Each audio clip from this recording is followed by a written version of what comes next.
one.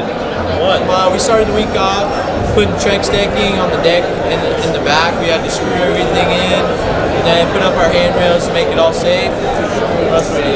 Cameron and I were out there. He was on what was the frame of the deck, and I was on for the railing.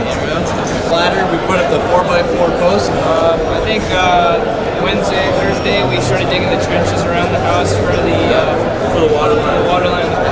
Today we got our like an apprenticeship convention, so we got a whole bunch of different like apprenticeships for like different trades and stuff. They're here. They're handing out information, pamphlets, like apprenticeship information, business cards, stuff like that. So they're just trying to get kids interested in what they do, trying to get people to join their apprenticeships.